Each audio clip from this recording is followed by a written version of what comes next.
Get real about safety.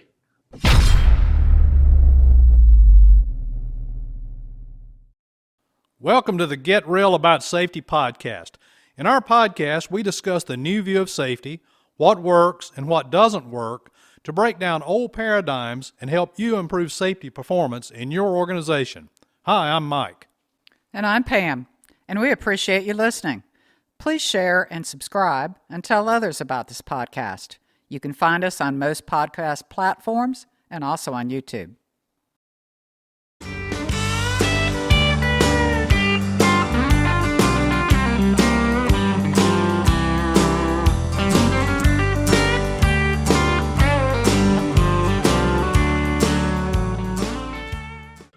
Hope everybody's doing great. It is a gorgeous spring-like day today on February 24th, 2021. Sun is out, birds are singing. I do think maybe the groundhog was right, at least for the South. We're going to have a early springtime. So hope everybody's enjoying it. Hope it's great where you are. Today's episode is titled Get Real About Safety, the same title as this podcast. We've had a lot of people that have asked, what does that mean? Why do you call it Get Real? REAL is an acronym, and we use it as a change management model.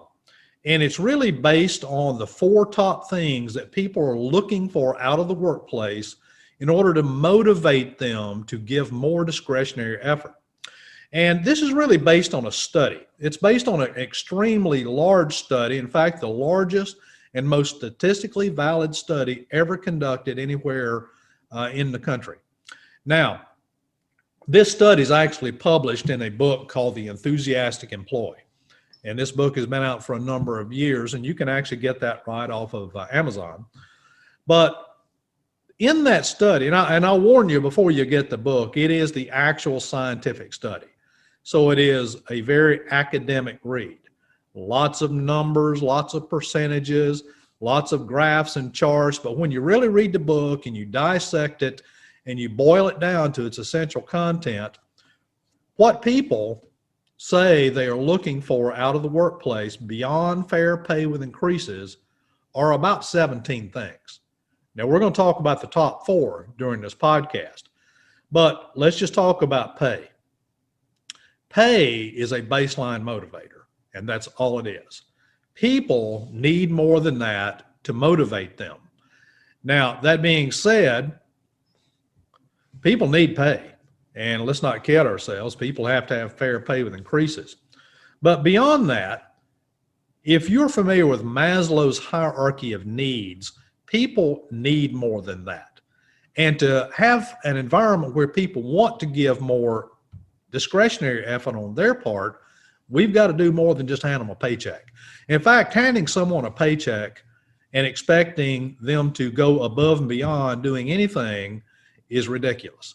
That is not leadership. It is leadership. It's transactional leadership, but it's not transformational leadership. And we'll talk a little bit about that a little bit later on in this podcast. So why is real important? You can't motivate people. The best you can do is create an environment of motivation. So that being said, it's not possible to reach a level of excellence in safety or anything else if people are not engaged. Employee engagement can be defined as a passionate and emotional commitment to the organization that causes them to want to give more discretionary effort. Now, if you look at definitions of leadership, and there are all kinds of definitions of leadership, but here's one from Dwight D. Eisenhower, and I love this definition. Leadership is the ability to enlist the willing cooperation of people to achieve desired results. Now, I want you to think about that just a minute. What a great statement. It is the ability to enlist the willing cooperation of people to achieve desired results. In other words, it's not about pushing people. It's not about forcing people. It's about pulling people. It is about creating an environment, creating a culture where people want to do more. They want to give more discretionary effort. Unfortunately, in so many organizations, all of the 17 things that were in that study tend to get violated. and especially the top 4. Now, if you really think about it, organizations do a lot to disengage people, and especially in safety. And that's because of what we call the old crime and punishment model that views everything as a safety crime, whether it is a human error, whether it is something system induced, or what have you. Everything's a safety crime, and it's all based on blame the worker. Now, also, it's because of what we also call a bad apple model in human performance. That's where organizations think they have these perfect systems, but they have these imperfect people that don't fit into their perfect system. Well, we all know that's a fallacy. Nothing in the workplace is perfect. Plans are not perfect.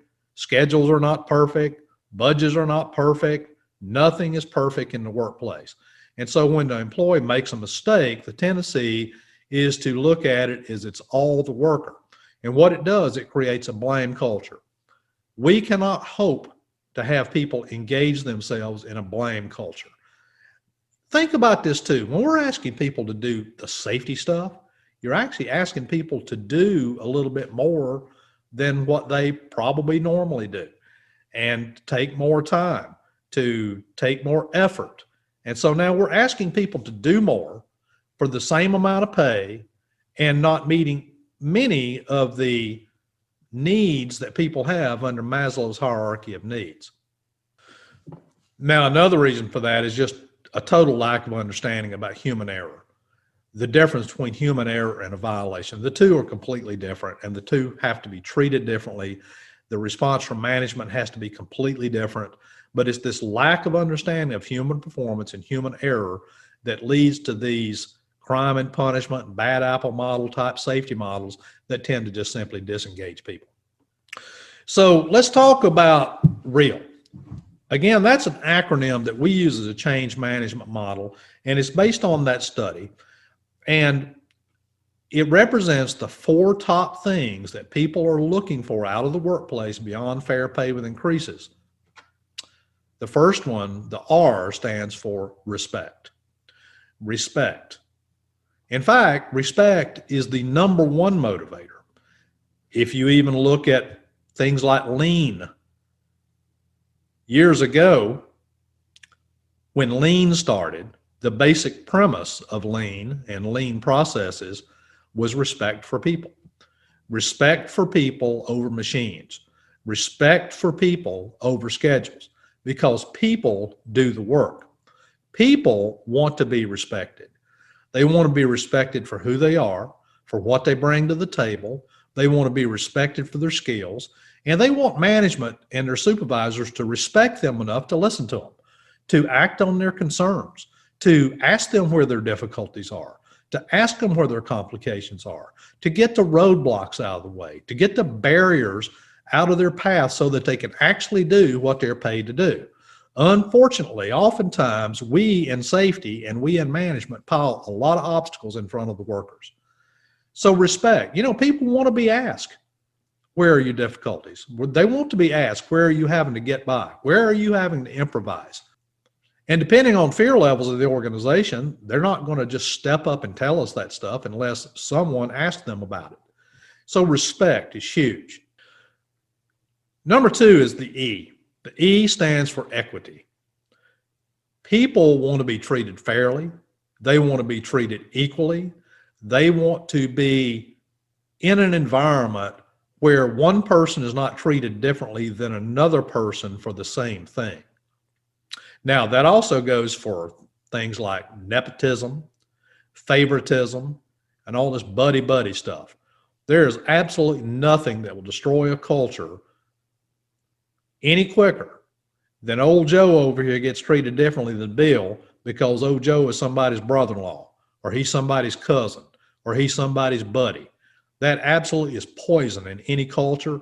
And if you're looking to create a culture of excellence, you need to put every effort that you have in rooting that out of your organization. There's no place for that in any organization.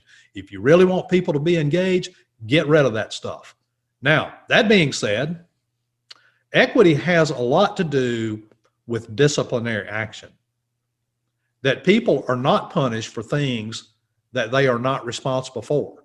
In other words, one of them is human error. People can't choose to make an error or not make an error. Error is completely different than a violation, which is a willful decision. Now, that being said, the response to human error is completely different too. You know, we all know the old crime and punishment, write people up and fire them stuff that goes along with everything being a violation. But human error is not something people can control, and it requires what we call consequence control. So how do we control the consequences of when they make a mistake so that we don't have a bad outcome? Unfortunately, the lack of understanding of human error leads to what we call a blame, shame, and retrain model. Now, that being said, not all violations are punishable either. There are different gradients of violations. And, you know, I've got a whole podcast on, it's called The Gorilla in the Room. It's about culpability and determining culpability to make a fairer accountability system for the workers and really for management too. But some things are system induced. Things within the operating system itself can increase the chance of errors or increase the chance of people doing at-risk behaviors or taking shortcuts. Many things. When schedules are too compressed or too accelerated, causing people to rush, they're going to make mistakes. Here's what else they do. They will take shortcuts. You can count on it that they will take shortcuts. Sometimes schedules drive fatigue. Same thing. Not only does it increase the chance of errors, but people will exert less energy. They will exert less effort. When people are tired, they will necessarily exert less effort. So to blame the worker for being fatigued from a schedule that is driving that fatigue is non-productive. It requires fixing our schedules. It requires fixing our staffing. It requires fixing our budgeting and a lot of other things. I tell you, I'm getting ready to do a podcast here soon titled, You Don't Have a Safety Problem. Because the fact is, most of the time, what's coined as a safety problem is not a safety problem at all. It is usually an organizational problem, an operating system problem. Equity in procedural justice, how people are treated, is everything. People should not be punished for things they can't control. They should not be punished for human error. They should not be punished for things that are system induced. Now, there is a place for punishment, and I'm not going to regurgitate the entire culpability podcast on here, but there is a very small percentage of things that are willful, egregious behaviors out there. And if those require punishment, then punish them. The problem is, under the old crime and punishment model, everything is looked at as a violation, and that is just simply not true. And that's one of the reasons people disengage themselves. The A stands for acknowledgement. Probably the least thing that we do in the American management system. People want to know, am I going up, down, left, right? Somebody tell me something. But unfortunately, too often people are just kind of left dangling out in the workplace, not given an adequate degree of feedback, and also not reinforced for the things that they're doing right. You know, acknowledgement goes to a very deep human need. It goes to a deep human need of acceptance. People want to be part of a team, feel part of a family. They want to be in an environment where supervisors and management notice what people are doing right, not just harping on the things that they're doing wrong. Again, in safety, here's what most workers hear. What you did wrong, what you did wrong, what you did wrong, what you did wrong. Now you can imagine that if you were in that person's shoes, how demotivating and disengaging that could be. We all know that for everything somebody does wrong, they probably did several things right. How often do they get the credit for the things that they're actually doing right? And I'll tell you this, we spend a lot of time in organizational culture assessments, and we probe that a lot. Here's what I hear from workers. When you ask the question, I know you probably hear about a lot of things you do wrong in safety. How often do you hear about what you're doing right? Here's what I hear, never, or rarely ever.